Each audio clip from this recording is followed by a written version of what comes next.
the countdown clock. Here we go.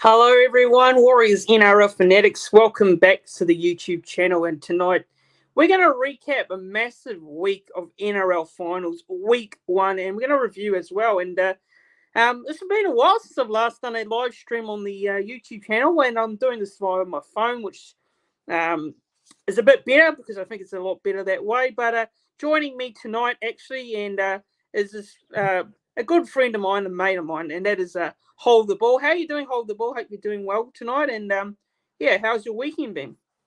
Yeah, look, greetings and salutations. All is good, man. I'm happy. I'm good. My week was good. I mean, similar to yours, filled with a lot of sport, but obviously we're here to talk about the best sport of them all, rugby league, and we'll just straight get into it, man. But I'm looking saying that thank you for having me. I appreciate it, bro. Thank you.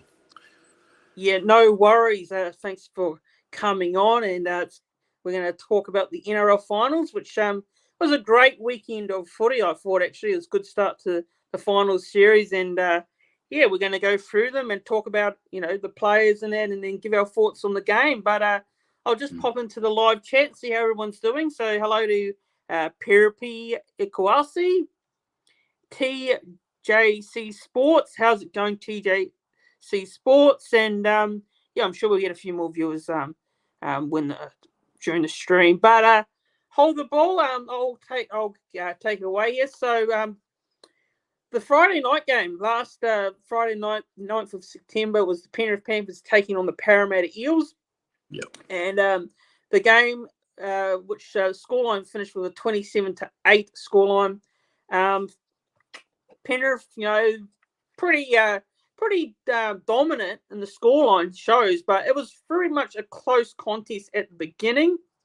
The loss of Mitchell Moses coming off of concussion really, really affected the Parramatta Eels, and it was the Nathan Cleary show for me. Like I tweeted, it was the Nathan Cleary show. Nathan Cleary, first game back from that suspension, and he showed no signs of rust whatsoever. But Hold the Ball, what was your thoughts on the Penrith Panthers Parramatta Eels game, and how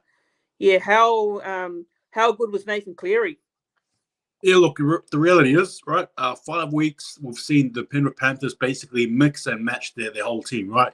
We're talking about Luai 1 week, then Sean O'Sullivan the next, and then we're talking about, like, literally the reserves team playing, right, against the Cowboys the week prior. My thoughts really on this team was I just wanted to sort of see how they're going to gel, basically, as a strong unit, right, their best team. And I'll be honest with you, I was not prepared for what I saw. I thought Nathan Cleary, as you said, it was a Nathan Cleary show. But on top of that as well, there's just something about finals that just brings out the nastiness in the Penrith Panthers. They're really nasty, merciless. They just have no mercy and or regard for their opposition, and they just chip away, they punch away, they do everything like that. They're so consistent, they're well-oiled, they're and just quickly as well, just go back to Nathan Cleary. The fact that he didn't play and he came back and he played, it was just so, I couldn't believe what I was seeing, basically, right? We had a chat about this before we started, but just seeing him just basically slot in like as if he didn't leave the squad for 5 weeks. And he came back and his kicking game was, that was something else. That was next level. But yeah, overall, it was just good to watch. Scary for anyone who versus him. Man, they look scary. Just saying, low-key. Yeah, I mean, look, for me, I think, the way this game, it was just a tit-for-tat sort of game at the start, and then, going into halftime, Nathan Cleary, he took the initiative with the field goal. Moses tried it first, misses, and Cleary slots it. It's a 7-6 scoreline going to halftime, and look, from there on, I think, Parramatta, they really suffered, once Mitchell Moses came off with that concussion, and although I wouldn't say that was the reason why they lost, I think, there was quite a few things in their game which probably let them down. A few mistakes here and then, and a couple of defensive reads which weren't great at all. But look, Parramatta for me, look, a loss in the week one of the finals for them now puts them into sudden death semi-finals next week at their home base at Combank Stadium. And for the Panthers, they get a week off into week 3, which is well deserved because they did what they needed to do. But for me, look, the scoreline may have showed 27-8, but I think it was a lot closer than the scoreline actually looked. I think though the Penrith dominated in that second half with the scoreline. But anything more you like to add on in terms of that game? Any player in particular that was your man of the match? For me, it's probably going to go with Nathan Cleary, no doubt about it. But is there any other standout players in terms of the game that you thought stood out, or just Nathan Cleary? Yeah, look, just quickly before I go there as well, I just think the Penrith, the Parramatta Eels had no answer. That's just what I think it came down to. They had an answer. As for the player, I think for my Nathan Cleary, hands down, he just, and their forwards as well. Kudos again to the Penrith. They're bloody forwards, man, honestly. They make me sick how good they are. Yeah, their 4-pack was great. It was great. And Jacko Harry's saying here, he's saying Fisher Harris and Leota, another couple of top Kiwi props, bashed the Eels into submission. Absolutely. I think Fisher Harris was great. He scored a try in this game as well. But looking through the try scorers, so there was tries to Brian To'o with 2. He had a good game. You had Dylan Edwards, James Fisher-Harris, and you got Oregon at Kafusi for the Parramatta Eels. Conversions, Nathan Cleary with 4, and Mitchell Moses with 1 all there. So, look, overall, Panthers too good, and a very good victory for them moving into week 3 of the finals there. So, moving on to the next game now.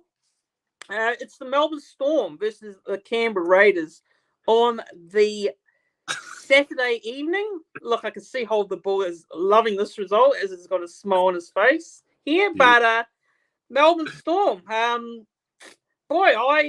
tipped Melbourne Storm to win this game.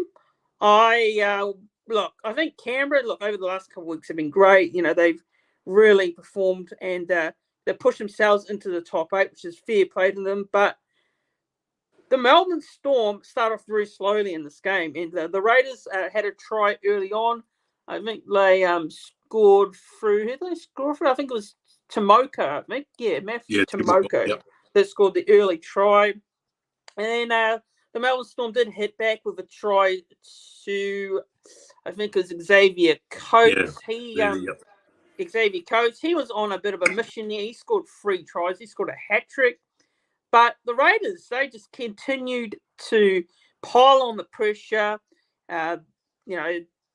The last time they played against the Melbourne Storm, they played a similar way, actually, and they kept well in this contest. And Hold the Ball, what are your thoughts on this game in particular? Did you think that the Raiders were any chance going into this game, or did you think the Melbourne Storm were just going to, do the old usual Melbourne Storm and just, win at home? Look, I'll be up front. I tipped the Raiders. I did. But was I confident? No, I wasn't confident. However, with the result, I can comfortably say, as I told Fanatics before we started, world peace is real. World peace exists. And kindness is actually, kindness is real. Because of the Storm losing, I believe in all those good things there. Look, the game for mine, I just think the Raiders, for some reason, just have this... They've just got this knack with it's a secret, or I'm not sure what it is. But whenever these two teams play, particularly in Melbourne, it never goes well for the Storm. This is their 5th win in a row over there in Amy Park Stadium. Look, overall, like I said, I'm just happy that the Storm lost. But in all seriousness, though, credit to the Raiders. They just kept on fighting, and there was a stage there when the Storm did have the upper hand there, for especially in the second half. But I know that the Raiders, through some miracle, aka the headbutt or whatever you want to call it, the Falcon, they scored, and they just have it over the Storm. Simple as that. I don't know why and or how.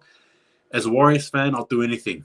I'll do anything to win at least one game against the Storm. And here the Raiders winning 5. So beautiful to see though. But kudos to the Raiders.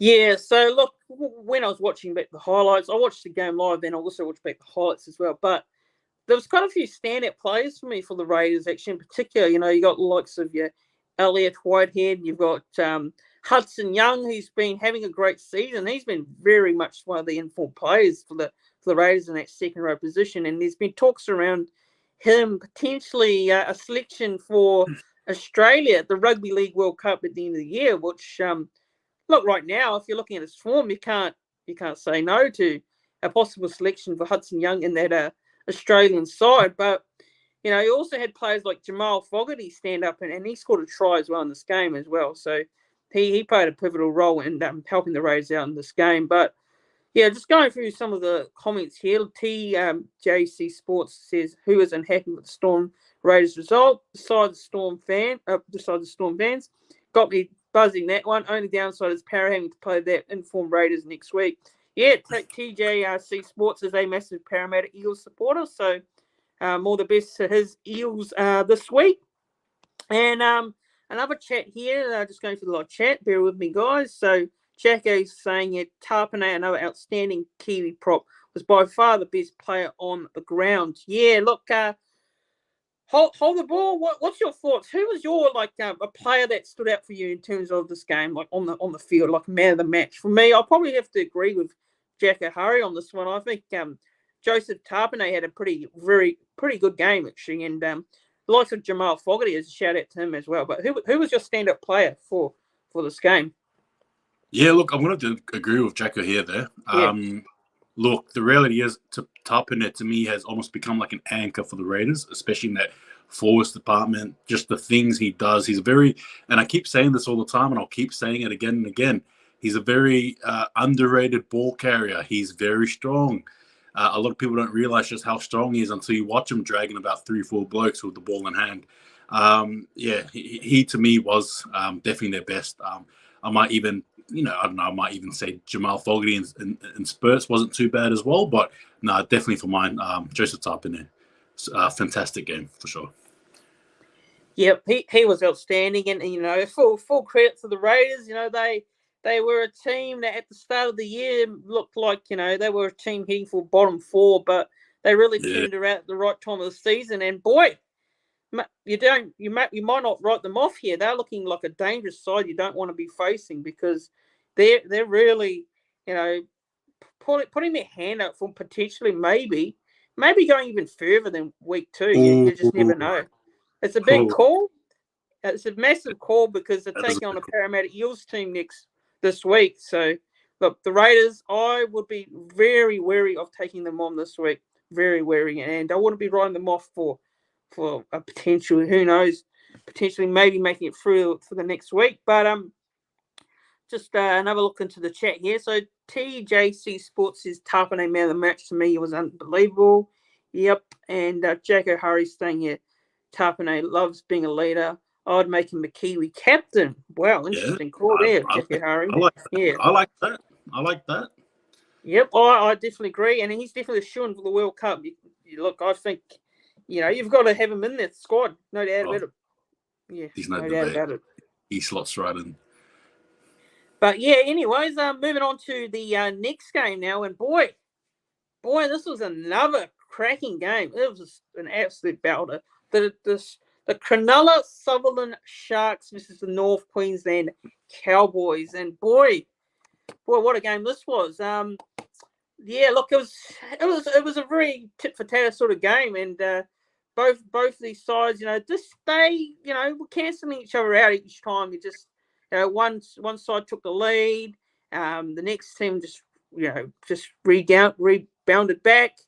For me, I really enjoyed this game. I thought it was great.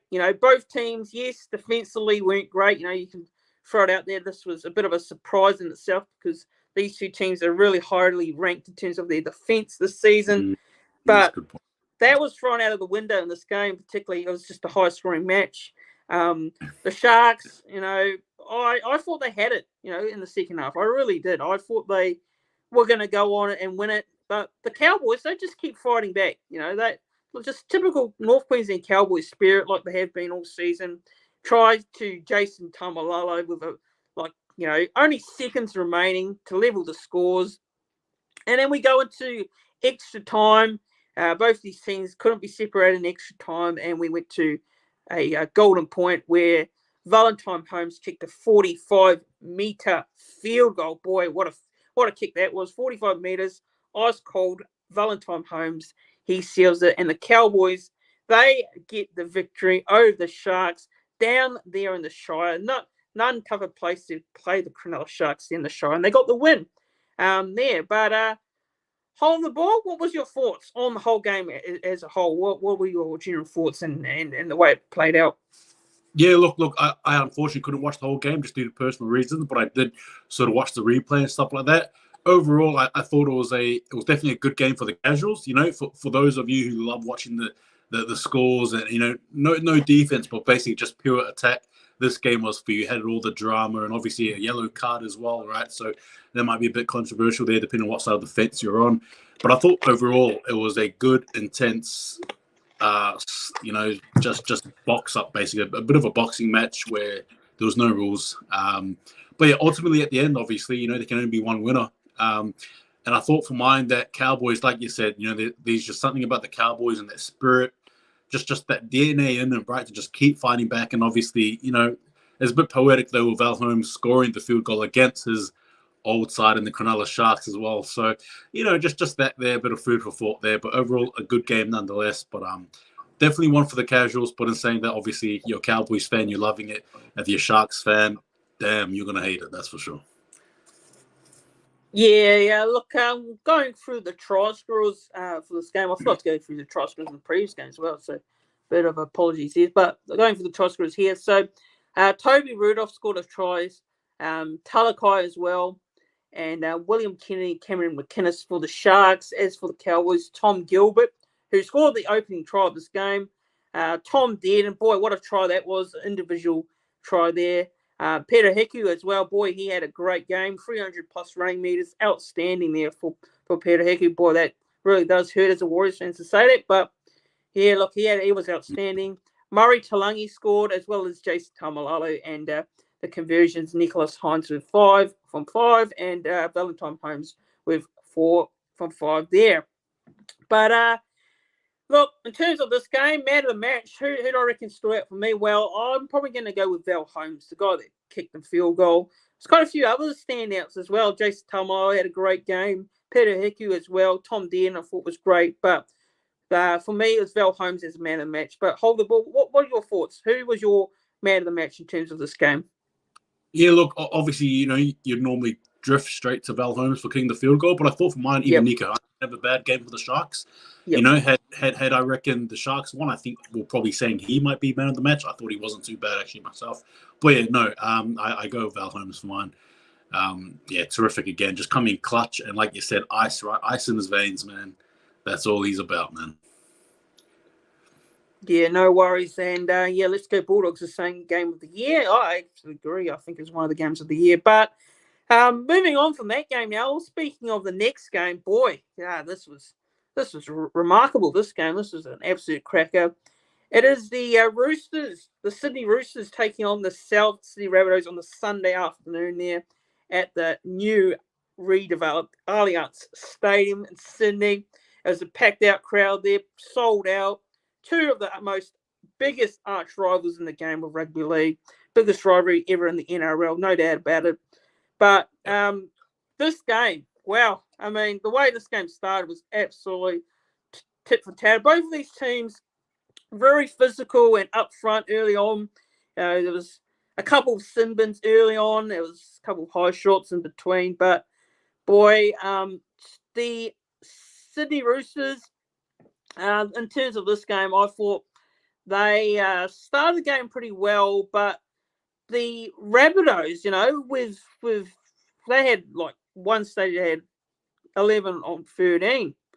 11 on 13, and they still managed to score a couple of good tries as well. And yeah, look, as the title would say, 7 sin bins. It's a record for the amount of sin bins in a rugby league game in the NRL. So yeah, look, hold the ball. What are your thoughts on this game in general? Because I thought it was an absolute belter. Probably, again, one of the games of the year as well.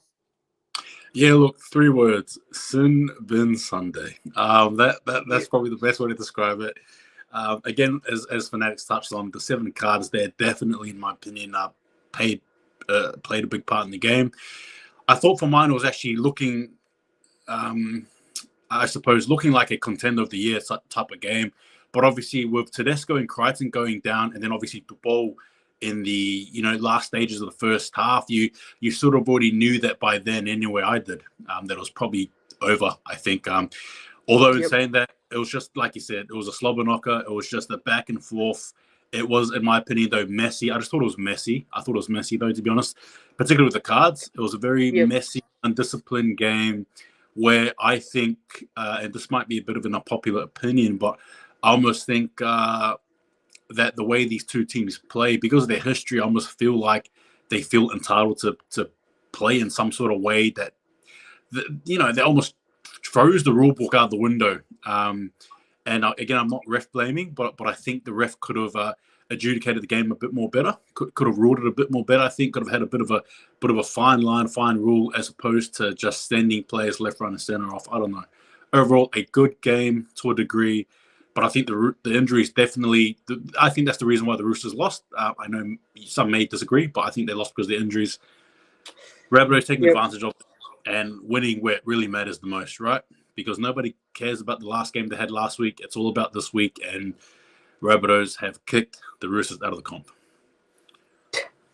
Yeah, look, no doubt about it. I think some of the officiating in this game, particularly from Ashley Klein, I thought was hard. I think it was ridiculous in ways in this particular contest. But yeah, look, I'll go through the try scorers. So tries to Angus Crichton there for the Roosters, Daniel Tupou, Nat Butcher, and for the Rabbitohs, you had Alex Johnston score, and Latrell Mitchell, Jai Arrow, and Isaiah Tass as well, and conversions of Sam Walker 1 from 5, and Latrell Mitchell with 5 from 5 there. But yeah, boy, it was one of those games where you just thought, look, the sin bins were crazy in that, and it was ridiculous. But yeah, just go through the chat here.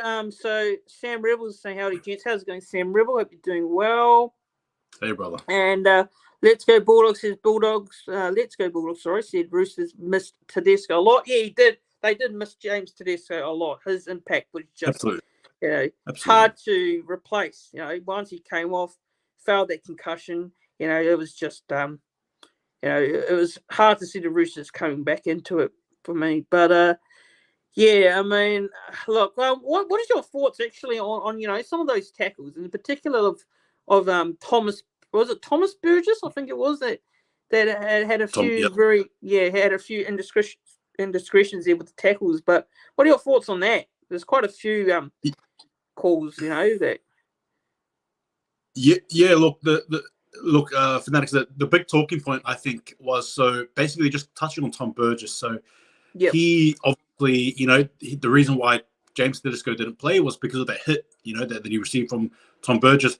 But because the referee had basically said that it was due to mitigating, factors or whatever it was, Roosters could not technically bring in their extra man once their players had gone out, just because of that word there, mitigating factors. And then basically you fast forward, and I think it's in the second half, right, where Tom Burgess gets hit incidentally by Jared Whitehair-Hargreaves. I don't know if it's incidental or whatever. And he gets out, and then all of a sudden the Rabbitohs, as fit as they are, they're able to actually bring in their medical sub because the referee didn't use the word mitigating factors. And that's right. Yeah. And also as well, just to add to that, I just thought, respectfully, that both these teams were diving. It looked like they were literally diving in stages there. We're talking about, as I told you before we started, we're talking about big, strong, burly men that can run into cars, into walls, and all that jazz. And then you touch them in the head once with a slight touch, and they're falling on the floor with agony. And it looked real ugly, and that's what I meant. It didn't look good in stages. It looked very undisciplined, very poor. And it was a messy game of rugby league, and one that needs to be stamped out straight away, in my opinion. Yeah, absolutely. Yeah, just on that, actually, Jack O'Hara saying here that Burgess looked like he was under instructions to through his tackling arm high high hit ball and bounce it to the head. So there was Yeah, mitigating circumstances. Yeah. watch that replay. That's right. It's a good call. Yeah, absolutely. And I was watching the coach's press conference. I watched Trent Robinson's and Jason Dimitri's press conference. Jason Dimitri actually came out and I think he was having a go at JWH on one of the tackles. In particular, I think it was a high shot on one of the Bunnies players. I can't remember who it was, but he was having go and saying, look, if players are coming out there to head high tackle someone, then what are they doing? So I particularly do agree with that. I'm not really a fan of some of these. I think this has been an issue this year. In a lot of games, there's been a lot of tackles which have been going unpunished, in my opinion. There's quite a few players that have been getting away with it, in my opinion. But yeah, what's your thoughts on that? Actually, what's your thoughts? On the fact that the high shot tackles and some of these players just getting off lightly. Well, yeah, look, my thoughts on it. I think, yeah, if they get off lightly, then you're just basically opening up a room for chaos. And I suppose that's what we saw. Now, as to how Peter V'landys and co sort of respond to this, especially I forgot his name, but the dude who, what is it? Is it Ainsley or whatever his name is? I forgot the Yep. the governing ref, the boss of them. It's going to be interesting to see what he sort of says as well, to be honest with you. But yeah, my Yep. thoughts on it, if you don't stamp it out, you're going to see what you saw there. I think for mine, the NRL should be, I'll go there. I think we got to be crossing over the yellows and start going into the reds, send-offs. That's what I think. I think there should have been a send-off in that game as opposed to just a silly, 10-minute thing, because it was basically a comedy show. After the fourth send-off, it was a comedy show. Anything else more than that, and you weren't watching rugby league. You're watching a comedy show on a Sunday afternoon. That's what you're watching. Yeah, well, look, as good as a game, it was great. It was physical. It was tough. It was both teams wanted to get the win, and you know how much they really want it, because these two teams just hate each other. They hate each other's guts. We know that. The biggest rivalry in the game, and Rabbitohs and Roosters, you don't get much bigger than that. And look, no. 7 sin bins, yes, I do believe it's too much. We don't want to see 7 sin bins in a rugby league match. We want to see all players on the field. So, yes, the officiating may be a little bit iffy, but the players have the due diligence, to make sure they don't, go too hard and put themselves in their position where they get sent off. So that's just what I believe. I mean, some people may have disagreements here on that one, but that's what I believe. And 7 sin bins, yes, too much, but it was a great game of rugby league. I enjoyed it. Bearing the sin bins and the officiating, I think it was good to watch. And South Sydney Rabbitohs, boy, they, there was a feeling from me last week, despite them going down to the Roosters, that game was a game which they didn't really care about, because yes, it's a rivalry game. You still want to win over your rivals, but I just felt that last week the Rabbitohs, they were trying a few different things, short kickoffs, which, didn't go 10 meters. They made a few errors, the Rabbitohs, and I just think the Roosters last week, the previous week, sorry, not last week, but in round 25, they know that it was a home game which they wanted to win because it was their first game at the new developed Allianz Stadium. But look, Rabbitohs, just to sum it up, that they were great. They did what they needed to do. They got the win and they're through, and they've knocked the arch rivals out of the final series, which is fair play to them in the end. But I thought Latrell Mitchell in particular, after there was some comments around him, and there's people he didn't like, they were booing him and all that, but he came out with a big game and he played well in particular. But yeah, who was your standout, in this game, hold the ball, in terms of a player that really had a big game? Yeah, look. I'll be leading, obviously, the Rabbitohs here for mine. I reckon. Yep. Look, it's tough. I reckon Murray had a good game. He had a good, solid, decent game. I think defensively as well, he was quite in there. I'd even argue and say Johnston, but look, I reckon for mine, I don't know. You probably can't go past. Well, I can't anyway. Latrell Mitchell, I thought his handprints were all over this game, right? This was a game that without him, the Roosters lose, right? With him, they won, right? And they needed him, and he definitely, he lived up to it. And I'll tell you, he was probably the player for me, the best on ground. Yeah, for me, I'm probably going to go with Cameron Murray. I thought Cameron Murray was great. I think it was outstanding. I think, look, I think when he came off the last game against the Roosters down the Allianz Stadium around 25, I thought when he came off, I think that was a massive blow for the Rabbitohs, and you can see that they missed him. But in this game, I thought he was outstanding for me in this particular fixture. But look, Rabbitohs go through to week 3. They are taking on week 2. Sorry, not week 3. Week 2, they are taking on the Cronulla Sharks. Yeah, Cronulla Sharks. Yes, next week. So this week, they're taking on the Cronulla Sharks as the Raiders. They're taking on the Parramatta Eagles on Friday night. So look, hold the ball. Anything you'd like to add on for that one before we get going?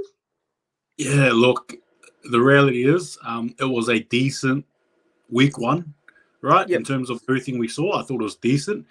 I'll definitely say though that the Roosters and Rabbitohs, it wasn't the best game, but again, whatever. But no, I'm looking forward to this week. Make sure to watch these games. It's as simple as that. I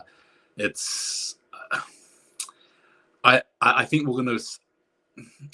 I think there's some people that are going to be probably wanting to see an upset or two, and without trying to say too much here, I think we're going to go back to normality. Without trying to say too much, I think things will go back to normal, and I'm backing myself personally. Anyway, I think the home team should probably rock the boat, so to speak. That's where I'm leaning. Yeah, well, I'm not going to give away any tips because my tips come out tomorrow, so stay tuned for that on the YouTube channel. But I'm sure Hold the Ball will do his other sort of content as well in terms of tips as well. But look, I think it's been a great week of footy, and I'm looking forward to this week in particular. And there's 2 very good games that I think could go very close. I think there'll be very close matches actually. But just a quick look into the chat quickly before we head off. So TJC Sports says let's hope for a good week of finals footy, and Let's Go Bulldogs is saying a Panthers Cowboys grand final there. So and Jackie Harris saying the Comps Panthers to lose. They'll have to have a real bad day out to lose. I absolutely agree with you there, but anything can happen. Favourites can go out, and we've seen sometimes anything's possible. But Hold the Ball. Look, thanks for coming on this live review and recap of the 2020 NRL Finals for Week 1. I really appreciate you coming on. Yeah, look, thank you again for having me. I enjoyed it. It's been a pleasure, and obviously, we love talking about rugby league. It's a good sport to talk about. But thank you again, first and foremost, for having me on. Appreciate it. Thank you, man. Yeah, no worries, and thanks to all the viewers for tuning in and watching tonight. It's much appreciated. Don't forget to subscribe to the YouTube channel. At the moment, the channel's getting very close to that 1,300 subscriber mark. So, on the road to the next target, 2K subscribers. Hopefully, we can get there at the start of next NRL season next year. But go and check out Hold the Ball's channel as well. He's doing some great work with his content. He's really grown this year, and it's great to see Hold the Ball doing such an awesome job with what he does with videos as well. I'm sure he'll have a lot more to come. I'm sure me and Hold the Ball, we've already discussed this on his channel. We may be doing a few Rugby League World Cup watch-alongs. Maybe we might even chime in and get up early and watch, and hopefully we don't fall asleep.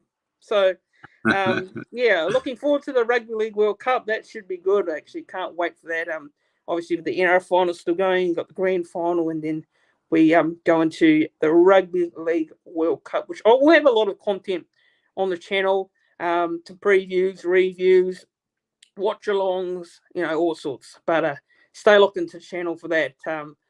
Maybe a Rugby League World Cup preview coming up. Might get some special guests on the channel, actually. Who knows, might even get Hold the Ball to come on for that, actually, and some other YouTubers. So keep an eye on the channel. Who knows? We'll see what happens there. But guys, thanks all for watching tonight. Don't forget, subscribe to the channel, like the stream, like the video back when you're watching it back. And I'll see you guys all in the next one. Have a good week, everyone, and we'll see you later.